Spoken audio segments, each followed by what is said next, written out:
Hey, everybody. Welcome to the first episode of season 2 of the Lighthouse Channel podcast. Today, I have a very special, cool guest, Miss Kate Buttino. She is a jiu-jitsuera, an artist, and a veteran. And I'm super excited to have her on today. I'm sure we're going to talk about a lot of cool things. Welcome. Hey, thank you for that intro. Yeah, thanks for having me on the show. This is really cool. I'm excited to Yeah. share my story a little. So I'll start by kind of letting everyone know how we met, and then I'll kind of like let you take the reins from there, and I'll kind of ask a leading. So we actually met at Worlds recently. Kate was competing. I was there with a mutual friend of ours, and so I just thought she was super duper cool. And as I'm getting to know more about her, I was like, oh, I gotta have her on. So just so everybody Yeah, kind of knows. So yeah. go ahead and start with whichever one you want, um, whatever you like. Tell me a little bit about your journey. Well, let's start with, I guess, like where I started training. I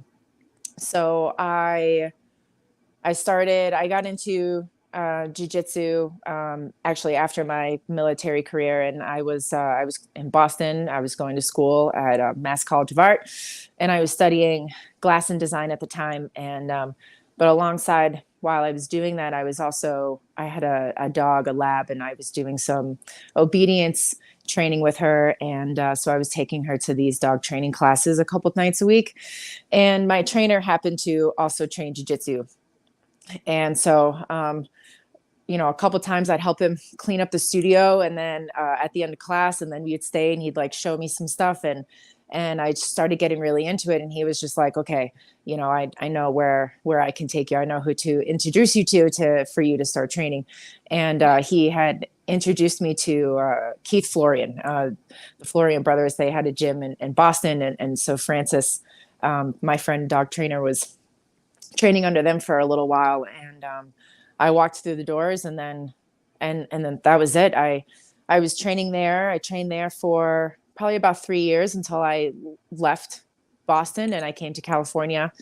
Moved cross country, came out to California, and then had started training at Jiu-Jitsu League. And and then was there. I haven't really trained too much at other gyms outside of traveling. Obviously, if I go to a different city or a country, I definitely try to find a spot to pop in. That always keeps it Nice. fun. Yeah. But That's awesome. yeah.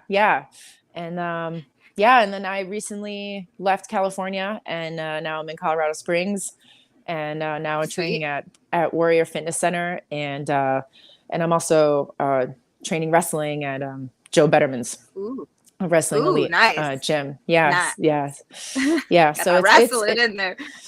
yeah. Well, it's been really nice to learn wrestling, for the sport of wrestling. And essentially all of my wrestling knowledge had been, jujitsu based, or like from, jujitsu positions. And so it's Yes. really nice. It's really nice to approach wrestling and learn wrestling for its sport. And to kind of just like focus on that. And it's been so much fun. It's so hard. It's hard, and in a different way. It challenges you in completely different ways. And but it's so beautiful, and I've been really, really enjoying training. And It's like a different that's been fun. it's like a completely different rule set as well too. So kind of like, I'm assuming sometimes you have to like, switch the brain about like, not getting pinned, because in jujitsu we obviously like, we're cool on our back, but in wrestling that's like a no-go. So it's kind of like you're probably having to kind of switch, and that's, I'm sure, great for the brain too, right? And It's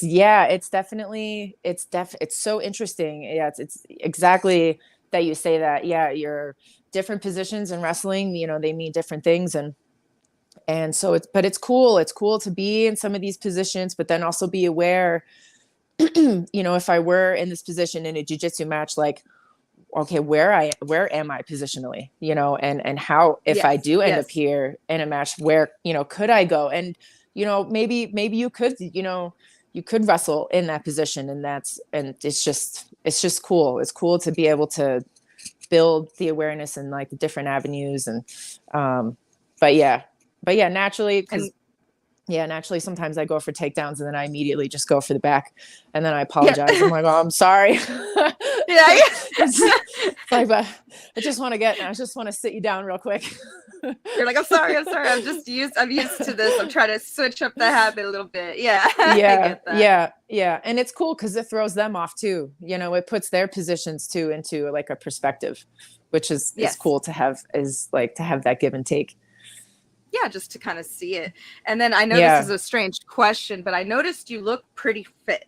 Is that because you do something else aside from jujitsu and wrestling? Like, are you lifting? I mean, I know you said you do glass blowing. I know that uses a lot of muscles, obviously, but you look like you do something else too. So, like working out, like you lift.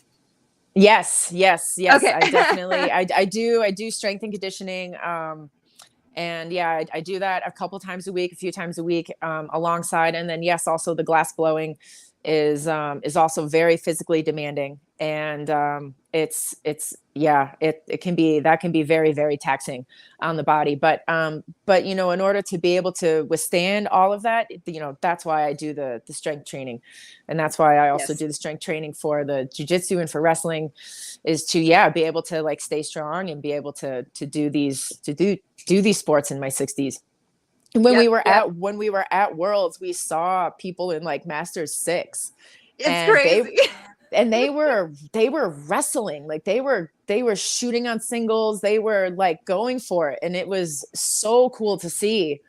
And it was just inspiring. And it's like, yes, it's like this is why that you do it. But so I do a lot of kettlebells. That's essentially I started doing kettlebells when I was in Boston. I had a training partner, but he was also my strength coach.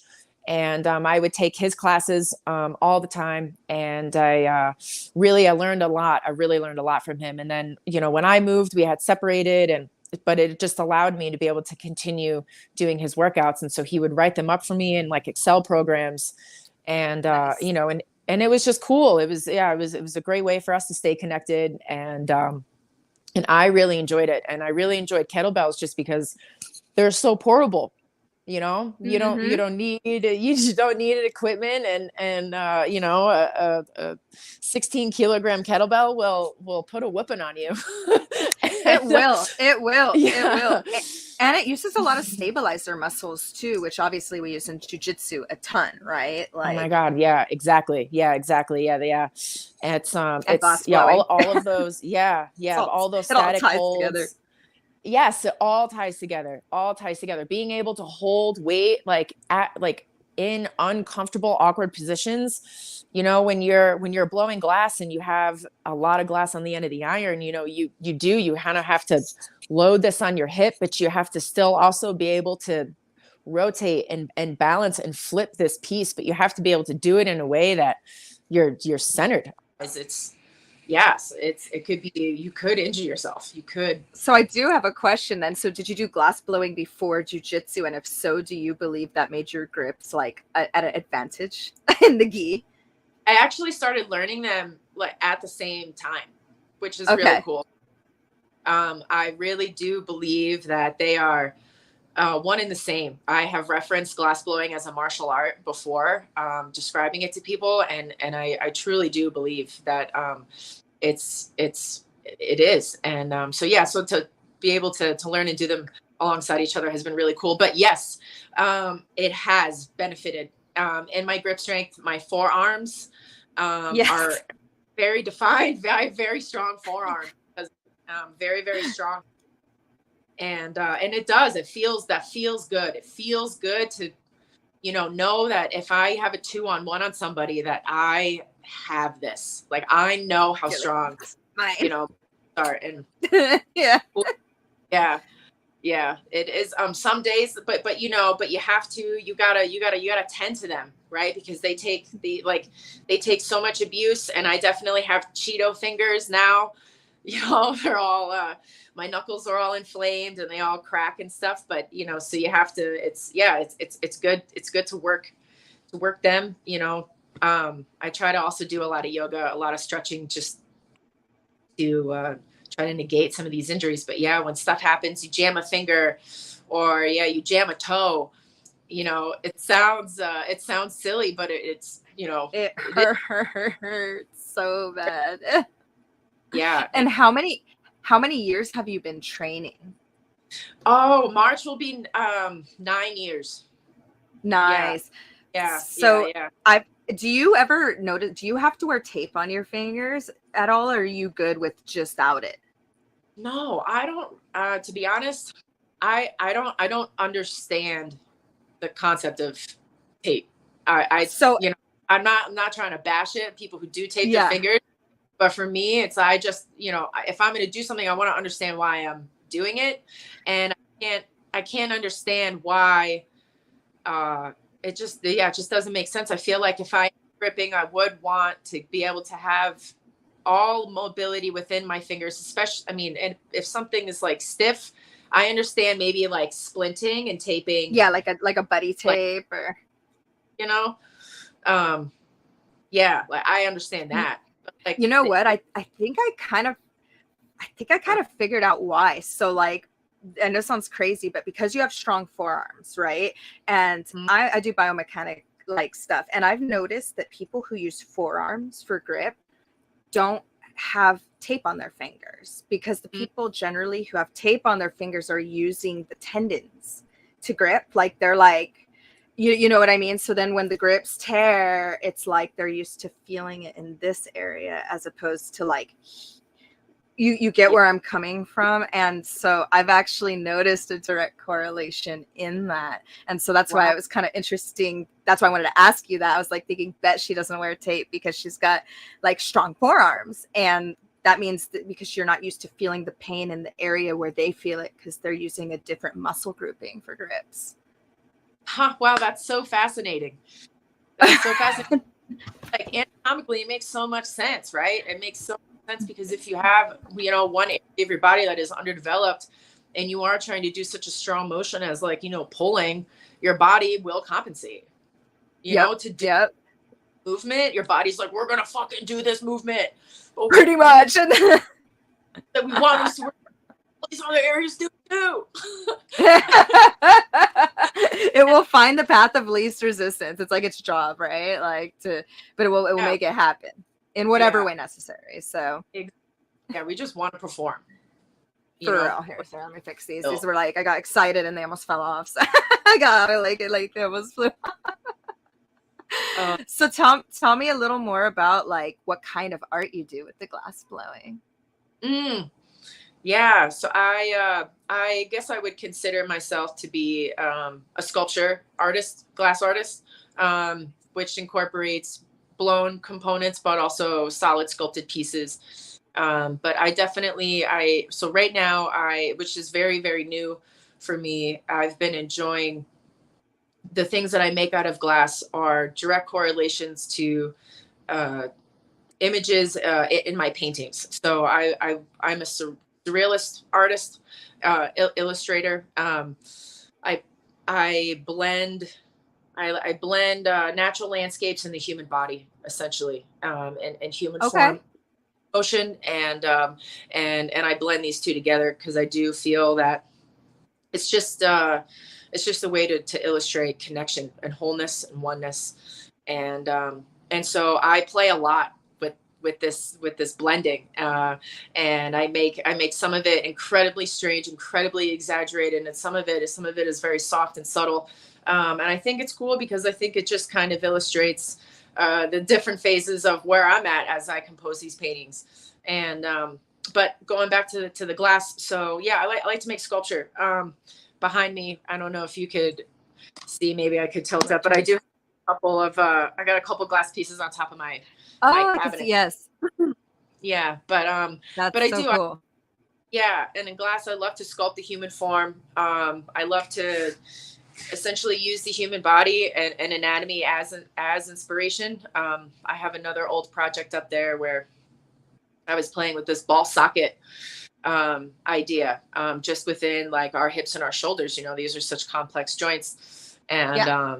the mobility and the rotation of them is so important. So I felt so inspired to try to play with this in glass. And so I had discovered through some research that if you have hot glass and you put a substance called talc powder, which is incredibly toxic, by the way, but Okay. if you and you sift it on hot glass, and then you take another piece of hot glass, you can essentially stick them together, but they won't stick. So you can like put a piece of glass inside another piece of glass, and it won't stick to it, and they'll be like, it'll be free flowing in there. And so that's what I was playing with. It's That's essentially really cool. A sphere inside like a, like a cup shape. And but I made these forms, and then I kind of got into a roadblock, and then I was like, I said, okay, great. Like I made this. I said, but how can I illustrate this movement, like this free flow with this piece in here? And I got stuck. I got so stuck. And I was like, fuck. It's like trying to find a new move in jiu-jitsu. It has to work somehow. Like, yeah, sometimes you just like, I have to come back to it. Like I'm not, we'll come back to it. I got a lot of other things to figure out first, I think. But yeah. And then I love to make, in glass, I like to make, product, things that you would use every day, glassware, bowls. nice.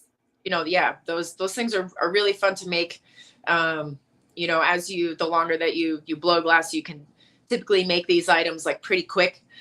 So they become nice little drills, little things that you can just like whip up. You understand your shape, how much glass that you have, your bubble placement, and then you start to understand your lines of heats and like the touches that you have to do with the tools. And, when you get things flowing really good, sometimes you can knock a piece down into like 12 minutes each, 15 minutes each. Wow. And it just feels like we're quick and dirty like that sometimes. Yeah. That's so cool. Yeah. Do you ever like sell your stuff at like farmers markets and stuff like that? Or is it just more for you and your friends and stuff like that and family? I've had some glass in some stores, and, it's really hard. I think some research has to be done on the demographic that lives in that area that's going to go to that store. And then the product has to be super specific, I think, for that. Because I've had some things be super successful that I was like, I can't even believe that sold. And then other things that where I was like, this is for sure going to sell. And then nobody bats an eyelash at it. And so, so yeah, it's been hit or miss. I haven't really established anything out here in any stores just yet. I think I'm still trying to get a read for like what's out there. And yeah, I want to get a read for what's out there, but then I want to throw something different in there. I want to throw something that's just going to kind of throw a kink in everyone's wheel and be like, whoa, what is this? I feel that. Yeah. So that's it's going to happen. I could feel the passion. I feel the passion there. So it's going to happen. You know what I mean? Exactly. Yeah. So now I just have to do the product ideation to get that out there. But yeah. So now I have an idea of what you're working on with glass. So I'm assuming you're probably similar in your jiu-jitsu, where you probably have like things that you like, or is it different? Like, do you have a similar approach to that part of your life too, where you're like, I'm kind of working on this right now, and I'm kind of working on that right now, or is it more of just a general? Well, I definitely like to. Well, as a whole, wrestling was like that thing that I really wanted to work on. Yes, it was just, and I knew that it was something that was underdeveloped, and I knew that learning the sport would be able to help me fill in so many other holes. And so that's been really great. It's been really great to take the things that I learned in wrestling, and then when we have these live goes, working on my setups, working on my fit-ins, working on my entries, and like getting better at reading responses, getting better at like level changing, just like getting better, understanding my position. Like when I shoot in on a double, like my spine straight, and just like, and how I stand and lifting, like there's a whole complete level of strength that's come just from that, just practicing Oh these yeah. like these lifts. And oh man. Yeah. So yeah, it's just been fun. It's been super fun. And it's been cool when I feel that I get in right. I get in right. And it's usually when I'm exhausted. Like it's usually yeah, I'm so tired. And it's kind of, yeah. And but it's usually the last one. And those have been my best that I have like found. And so that's been also cool to be able to execute in that state of fatigue while training too, because That's that's also super awesome. that I've been super aware of, and wanting to hone in a little bit, understanding like, okay, where we are, or yeah, we're in deep waters right now, but like we've been here, and we can do this. We could get out. Yeah. Prevail. Yeah. Do you plan to continue competing throughout the year while you're doing all, like, sounds like you got a lot like that you like to do. So are you gonna like still keep doing, like, how often do you like to compete? Well, so I was actually supposed to compete on Saturday. There was a local grappling industries that was here, and I had signed up, but to my surprise, nobody signed up in any of the purple belt divisions, like masters or adult, and nobody signed up in masters or adult in the advanced either. So, Dang, yeah, that was really a bummer. That was a bummer that because sucks. I like, well, I was hoping for at least one, but I know how yes, that is. yeah, so that's okay. They gave me a credit, and maybe the next one they do in Denver or something, I'll have Okay. to get somebody in there. But yes, the goal is to compete a lot throughout the year. Nice. I'm going to try out again for the USA team. Qualifiers is in January, so I'll do that, and then if all works out, maybe I'll do the ADCC Long Beach Open too. We'll see how it goes. Do a little bang bang and go to one and do the other one. That's great. Why not? Right? Why not? Oh, I think I lost you for 1 second, and you came back. Oh, that was good. I was like, it was super momentary. Yeah. So that's like a perfect yeah. time for Trials. West Coast Trials is in April, so that's on the map. And yeah, and that's in Vegas, Yeah. right? If I remember correctly. Sweet. Yes. Mm-hmm. Nice. That's going to be so much fun. So tell me a little bit. I was surprised to hear from one of my teammates and one of your fellow ex-teammates that you were a veteran. And so that was super cool. And I would like to hear thank you for your service, first of all. And I would love to hear a little bit about that as well, since that came before this whole like jujitsu glass blowing thing. Yeah. I enlisted young. I enlisted right out of high school. The recruiter table in the cafeteria sucked me in.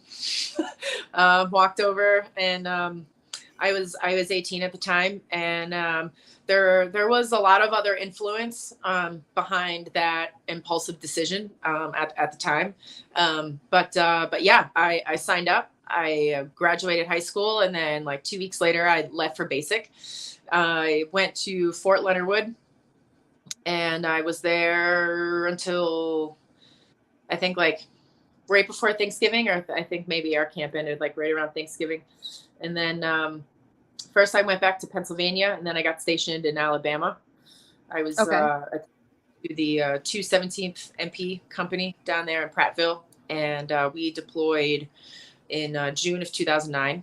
And we did we first went into Kuwait. We were in Kuwait for a couple weeks, and then we went into Baghdad, and then we were there for a few months, like 5 or 6 months, and then I came home a little early.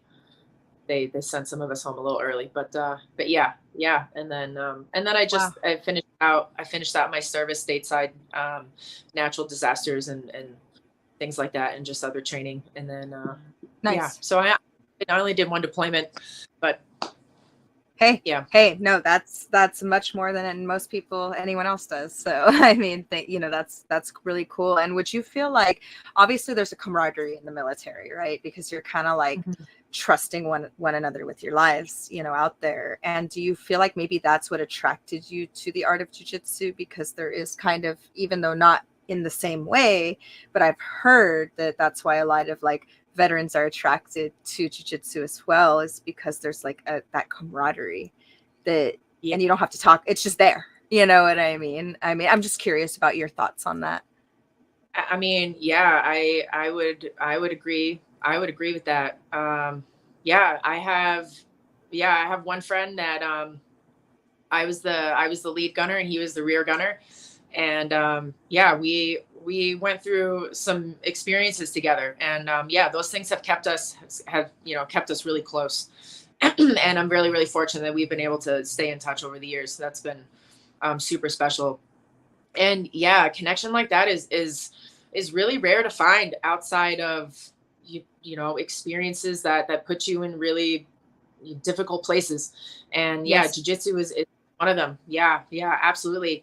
The sport, the people that you train with, they put you, they test you, and it's beautiful to be able to do it alongside people that just want to support you and see you succeed and help you be better. And Yes. yeah, it's yeah, 100%. So yeah, I would agree So with that. And yeah. I Hmm. love that. Yeah, So you were in for like about what, yeah. 4 years? Was it 4 or 5, or what was your total? I was enlisted for 6 years. Oh wow, yes. I mean, that's a Yeah, long time. I mean, that's yeah, it's a good chunk, yeah. like Yeah, and a lot of natural disaster responses. Yeah, a lot of hurricanes, a lot of flooding, a lot of storms. Um, so yeah, there was a lot of interesting stuff happening over here too. That was yeah. yeah, it was a really interesting 6 years of my life, and to have experienced all of that at such a young age is wild. And looking back on it, I definitely didn't appreciate or really understand, to the full capacity of some of the things that were actually happening. And yeah, so it's yeah, a lot to take away from that. A lot Yeah. to take away from that. Um, but yeah, I wouldn't trade anything for any of that. It was a really wild time of my life. And so, like, it sounds to me like in general you're a pretty gritty individual, right? I mean, you're willing to, join the military, you after that go into jujitsu and doing, art, which is beautiful, but you also choose an art that's gritty, right? As well, on top of your Yeah. painting and everything. Do you feel like you've kind of were built that way, or it was just kind of like just life kind of made you that way, and then that just kind of led you on this path kind of deal? I know Yeah. that's a weird question, but I always like to kind Yeah, it's a great question. It's yeah, from a very young age, I had to learn uh, how to survive and watch out, for myself. And and yes, that having that foundation of having experienced so many things, and has caused me to learn how to persevere and learn how to just continue to move forward. And it's I'm so grateful for so many people along the way that have been a part of that growth and a part of that journey, because that's definitely something that I can't take full credit for, and I think that's just the beautiful thing about growing and about understanding yourself, and the people that yes. are in your life. And but yes, all of that, yeah, that grit to just constantly just wake up and just be like, no, like we have to keep going. Yep.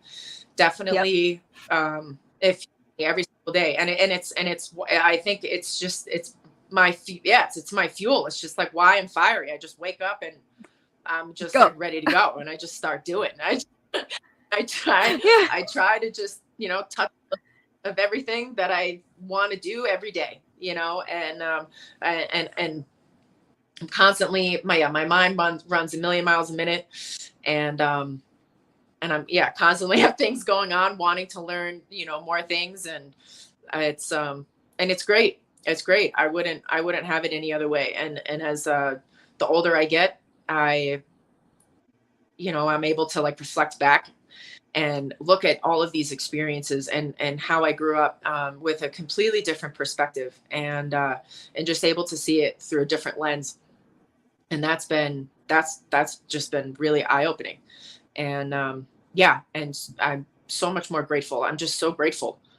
And I That wouldn't, is and amazing. it's amazing to be able to look back and not feel any negative feelings about that, not feel anything, any emotion attached to all of these thoughts, all of these things that once used to be a part of my identity. Now it's just like, I'm so grateful to have overcome it and to be able to look back at all these things, and now to just be surrounded by amazing people who I like look up to and have so much to learn from.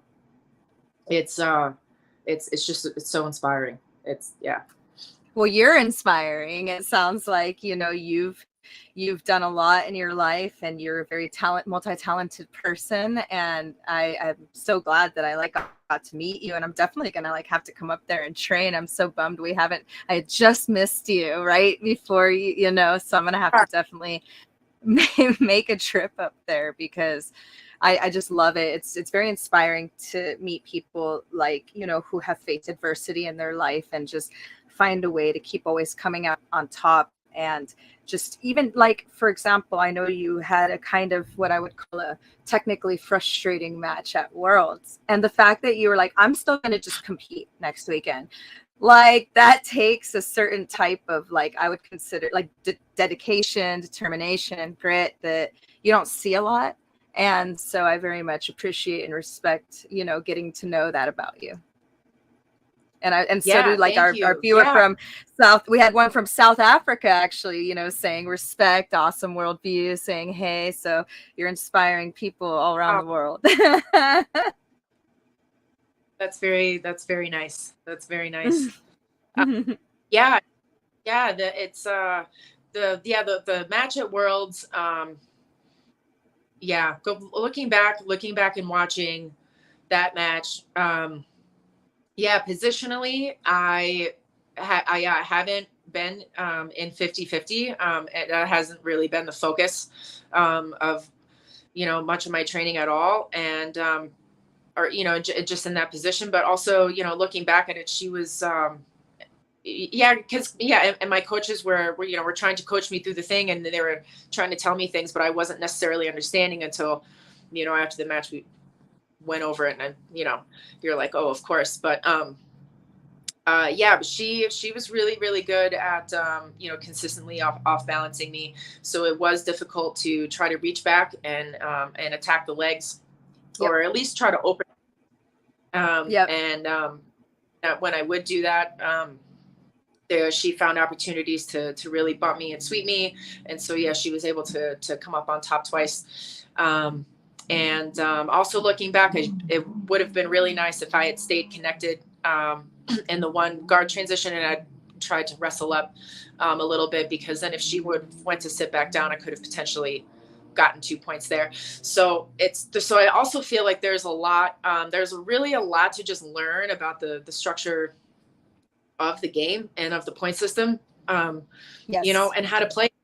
I think so many people understand how to play that rule set. And so being able to do that more, understanding where I am positionally, and trying to have a more understanding of a game plan alongside more knowledge of the point system, I think is a good focus or something to just do. And for anyone who's like viewing right now who doesn't fully know what we're talking about, I'll just give a quick recap. So 50-50 is a position in like jiu-jitsu where generally you attack leg locks, but Kate's a purple belt, right? And so when you're in Worlds, they don't allow knee bars or like toe holds or any of the normal attacks that would be available to you while defending 50-50. And so to be locked in it, it's pretty much just a game of sweet points at that, right? Like who's going to get up first, who's going to escape. And it can be a very frustrating at that level because you don't have those tools available, and then it's just frustrating. And so it was, yes, definitely points played, but I don't know. I was watching and I was just like, like just, locking down that. And I think, it's one of those things, like you said, there's things to learn about it. And I honestly, personally, like, don't get me wrong, I love IBJJF and ADCC and everybody, but I feel like that whole rocking seesaw rule should be, maybe they should adapt to the AGF rule set where there's only one time. So like, once you're up, like that's it. You have to completely escape the position before you can do any more of that. Like, because otherwise you'll have people just kicking it there. You know what I mean? Just like, exactly.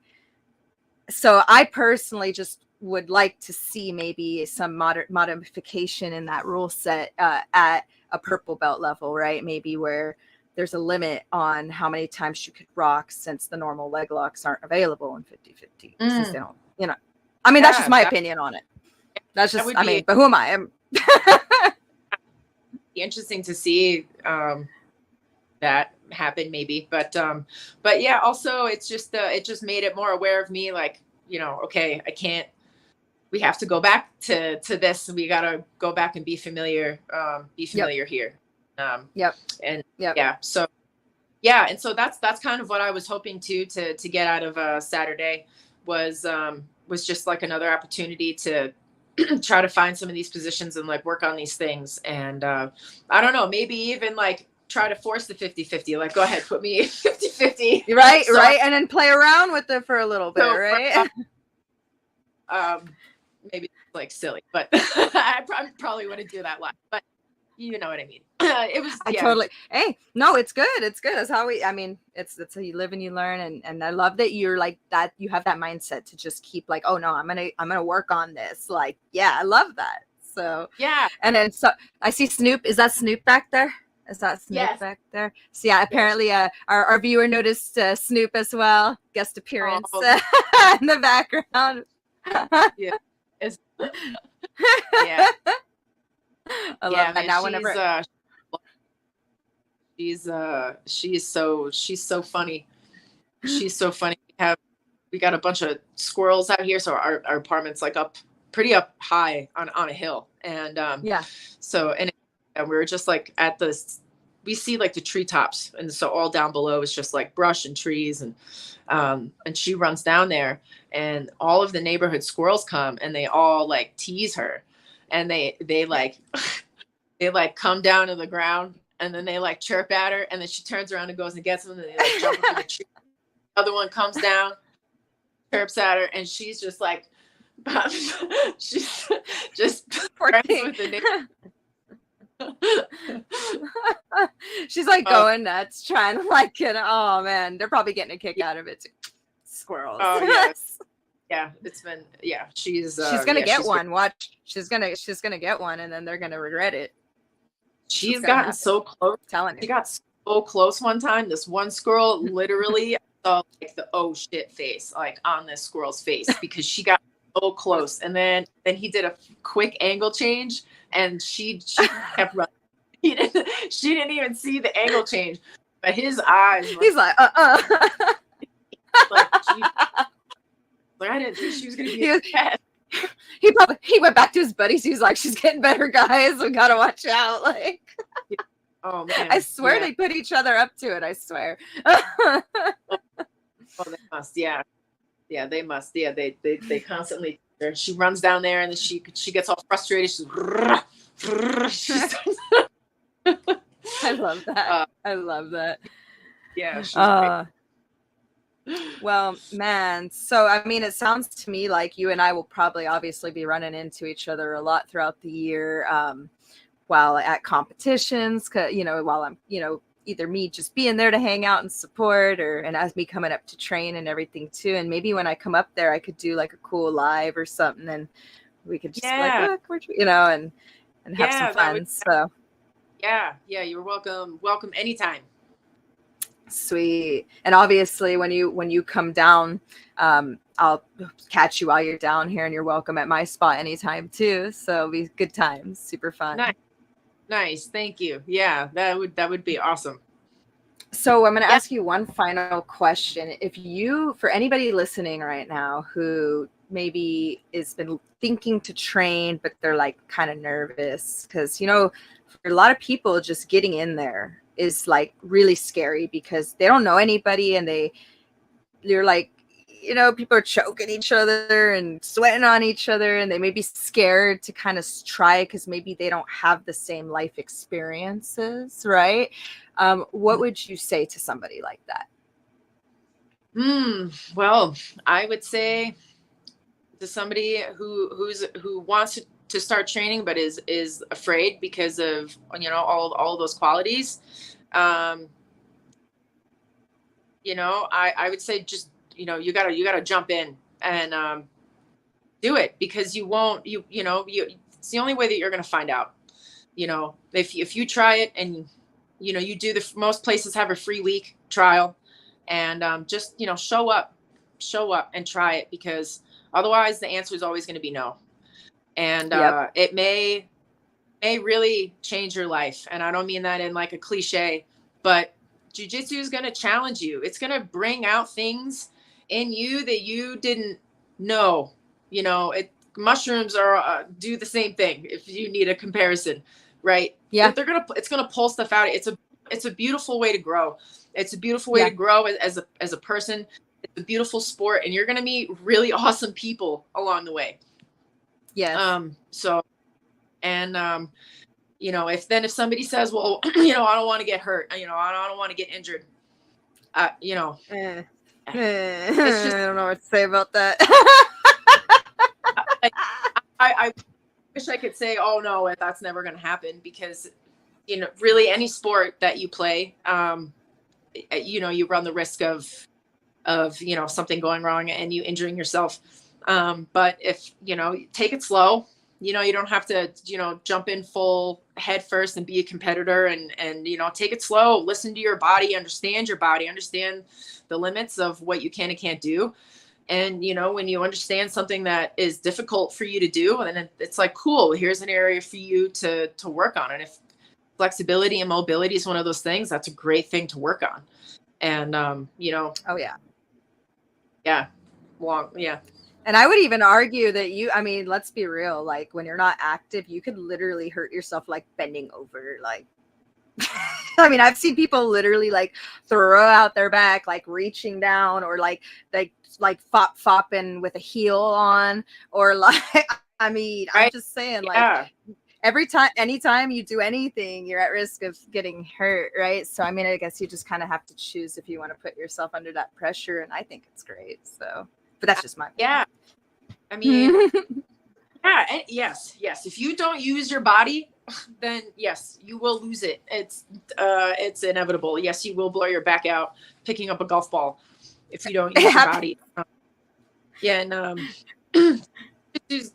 yeah, it can be hard on your body, but it can also be a great way for you to learn, you know, how to be mobile in your body and make you aware of, you know, and it's probably going to turn you onto, you know, other stretching routines, and maybe it'll, you know, introduce you to yoga if you haven't already been doing yoga, or maybe vice versa. Maybe you're doing yoga and then you come into doing jujitsu, and it's just going to be a really lovely like blend of all of these forms that, you know, are really, you know, all about you and all about your presence. And Absolutely. And I have one person who has a final question for you. They said, would you say that same mindset is needed or much different compared to like starting wrestling? Since you do both, would you say they're equally like as challenging in terms of that? Yes. Yeah. Yes. Yeah. Wrestling is going to challenge you. The mental fortitude, your internal dialogue, and how you speak to yourself. I feel wrestling, at least for me and my experience, wrestling really, really pulls that out of me because, you know, at Joe's, we'll do a takedown every 6 seconds, and then we'll do that for, you know, 6 minutes, and then we'll do like 5 rounds of that. So, That's a you know, lot. it's a lot. And it's great, but yeah, by the end of it, you have to, you can't just not do the drill. You have to keep moving. So Yeah. it's, so, you know, then in order to keep moving, you really have to hone in, you know, your position, your technique, you know, where you're exploding from. And, when you're able to just work through those really, really, really hard moments, those deep, deep waters, you know, coming out of it, it feels so good. And it's just applicable to so many other difficult things that you may come across to in life. Like maybe there's Yes. somebody behind you and he's an angry driver and he's honking his horn. He drives up next to you, he's flipping you off, you know, and, you know, sure, inside maybe you be like, you may be feeling Pressure. emotional, Yeah. but be able to have the ability to not, like, there's no need to respond to that, you know. And Yep. it just gives you the ability to, yeah, be able to navigate some of those things.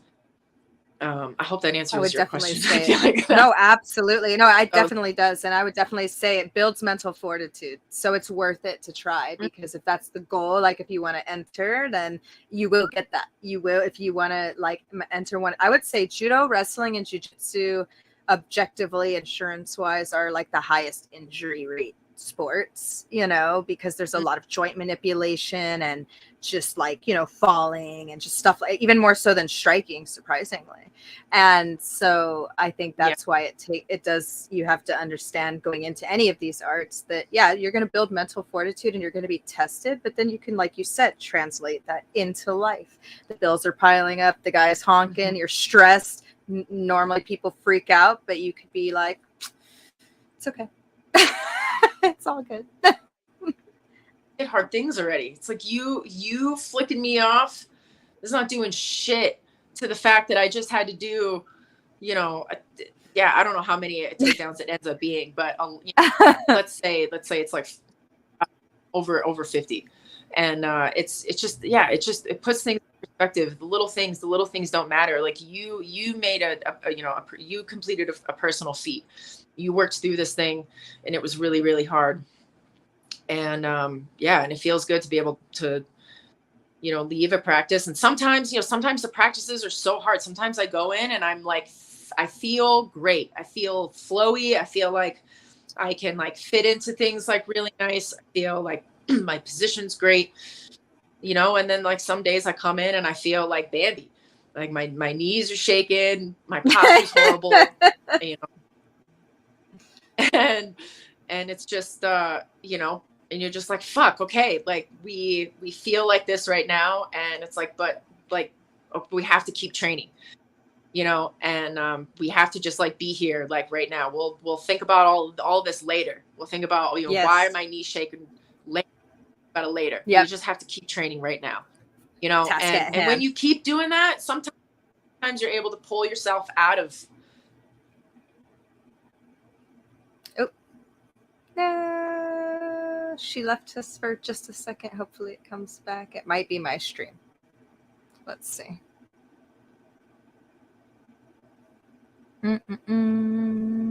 Let's pray. Oh no. I think we lost her. We'll give her a couple minutes to come back. Darn. Well, while we're waiting, I did have a fellow wrestler make a comment saying that wrestling taught me that losing isn't failing. How you deal with a loss makes the difference, and that's applicable to life. Oh, she's coming back. I see her. I'm back. Yeah, gotcha. Woo. Okay, yeah. Cool. I was like, I know we lost her, but I'm sure she's gonna come back. You were on. Yes. It. Yeah. It might have been mine because my Wi-Fi is being a little weird. But I don't know exactly where it cut off right before. Yeah, I cut off. I was talking about. I was talking about, you know, when you have bad training days and, you know, Yes. you just off saying, okay, we're going to think about all these things later. You just have to keep training moving forward. I was saying that sometimes that alone will help pull you out of those little funks that you have. And you end up having, you just end up having fun, right? You're just like, fuck, I feel awkward today. I'm just fun, right? I'm just going to wrestle, and like not care, and sometimes that can be fun. I love that. It's just, some days are going to be harder than others. Some days are going to be easier than others. The altitude definitely was super difficult for like the first 2.5 weeks. That definitely took a while for me to adjust to. But then, and I was reading online. I was like, it says 90 days, and then, everyone's like, hey, but you're an athlete. Like, people aren't doing what you're doing. You're gonna adjust a lot sooner. And once you're adjusted, trust me, I lived in the mountains for 5 whole years. Like, it takes time to deacclimate, because your blood like actually will adjust and thicken for the fact that you've been there a while, so that's pretty cool. And then you'll be like all gas, no brakes, like when you're down at sea level. Oh yeah, that would be great. Yeah, that would be great. Yeah, I also think chaining things together, being able to understand where you are, and using one thing to set up another thing, and then another thing if those two fail, so it's that's cool. It's cool to be there, to be in this part of the journey, and to be having it's I love that. Well, shoot, this has been awesome. Thank you so much for this awesome perspective and letting us get to know you and your journey. And I look forward to like continuing to see you kill it out there, and us training together and just kind of like following each other throughout our little journeys here. Yeah, I completely agree. Yeah, this was super fun. Thank you so much for asking me to come on. I felt really honored, especially after I saw all of the people that you had on here. It's crazy. And so I'm so grateful. I'm so grateful for this. And it was really cool that somebody had commented. And I appreciate you guys. And I look forward to more podcasts. I look forward to you coming up here at training. I'm sure I'll see you in Vegas for West Coast trials. So you will. I'm stoked. Hell sweet. Yeah. Awesome. Are you training today? Yeah. I'll train a couple hours tonight. I think I'm gonna try to get in some training today too. So I hope that you have dope training today. Yeah, you too. Yeah, you too. And just so feeling better. I mean, always broken, broken, but it's cool. Like I've kind of been adjusting the way I'm training, and it feels a lot better now. I'm just telling everybody I'm broken. I'm like kind of just like, okay, look, guys, I'm yeah.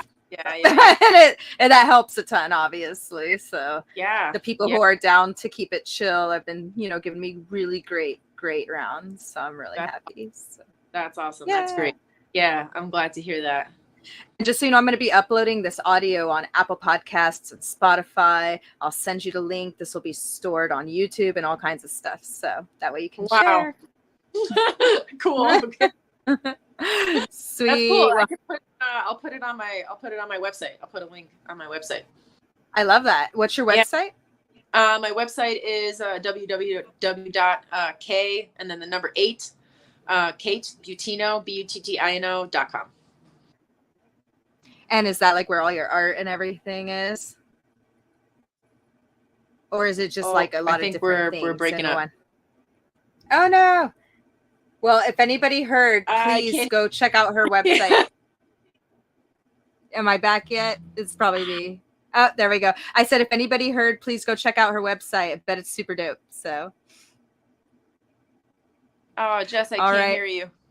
No worries. I probably lost signal. So I'm just going to go ahead and log off. It was good to see you. Can you see me? I'm going to peace out. Bye.